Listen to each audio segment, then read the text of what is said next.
L'évaluation préopératoire avant une chirurgie thoracique est une étape très importante. Le but est d'identifier les facteurs de risque et concevoir une stratégie adaptée de soins périopératoires spécifiques pour chaque patient.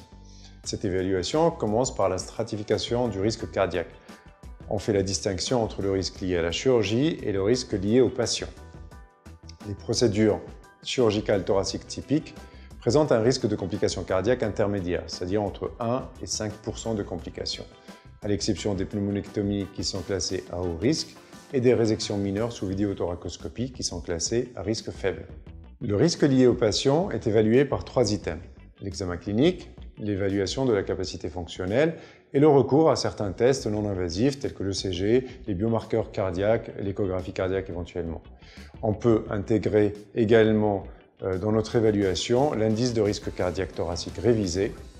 Si ce score est supérieur à 2, que le patient a ou est suspect de maladie cardiaque ou bien encore s'il est dyspnéique à la montée de 2 étages, on l'adresse à un cardiologue pour une évaluation plus approfondie.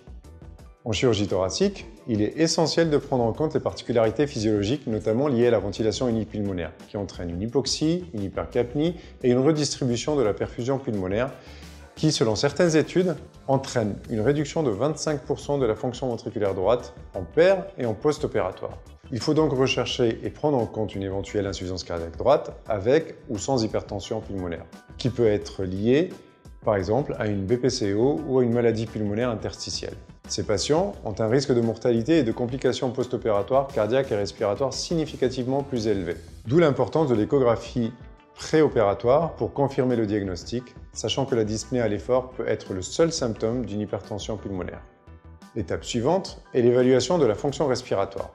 On prend en compte dans tous les cas les paramètres associés à la fonction pulmonaire, tels que l'âge, le statut ASA, l'obésité, la BPCO, le tabagisme, et qui sont associés à la survenue de complications post-opératoires. De plus, nous pouvons réaliser 2 tests, une spirométrie et le paramètre retenu sera le VMS, et une mesure de la DLCO. La mesure du VMS permet d'évaluer la fonction pulmonaire, de détecter des troubles respiratoires tels que l'obstruction des voies respiratoires et d'aider au diagnostic et à surveiller des maladies respiratoires telles que l'asthme ou la BPCO. Plus le VMS est bas, plus le risque de mortalité post-opératoire augmente.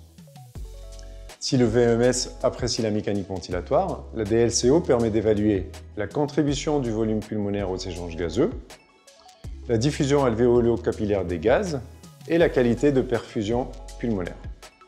Ce qui fait de lui un test complémentaire à la mesure du VMS. Il est principalement utilisé pour diagnostiquer et évaluer la sévérité des maladies pulmonaires telles que la fibrose pulmonaire, l'emphysème, l'hypertension pulmonaire et d'autres maladies qui affectent la surface d'échange gazeux des poumons. Mais prendre en compte ces valeurs fonctionnelles préopératoires ne suffit pas à évaluer le risque de complications post-opératoires, qui dépend également du geste chirurgical et notamment du volume pulmonaire à réséquer. Pour cela, il est important d'estimer la fonction respiratoire résiduelle en calculant les valeurs appelées post-opératoires prédites à partir des valeurs fonctionnelles préopératoires, VMS, DLCO, voire VO2 max, et du nombre de segments que l'on envisage de réséquer. Si ces valeurs sont supérieures à 60% de la valeur normale, le risque de mortalité est considéré comme faible, soit inférieur à 1%.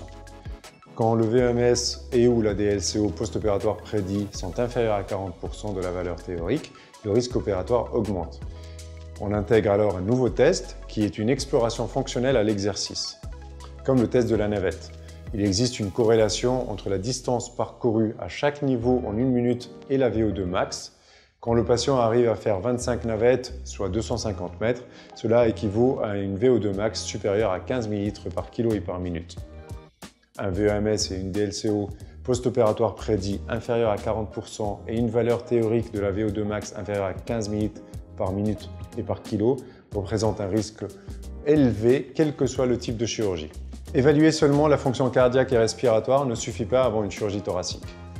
Il faut également dépister la fragilité qui est souvent liée à l'âge, caractérisée par une réserve physiologique qui est réduite et une vulnérabilité accrue au stress.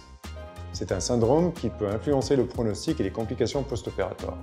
Pour la détecter, il faut rechercher une perte de poids, une faiblesse musculaire, un épuisement, une lenteur, une faible activité.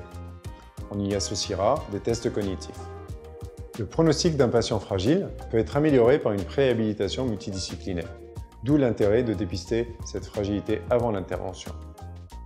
Voilà, j'espère que cette vidéo vous a offert un aperçu clair et complet de l'évaluation préopératoire en chirurgie thoracique. Je vous mettrai les liens vers la bibliographie et les recommandations dans la description. N'hésitez pas à poser toutes vos questions dans les commentaires.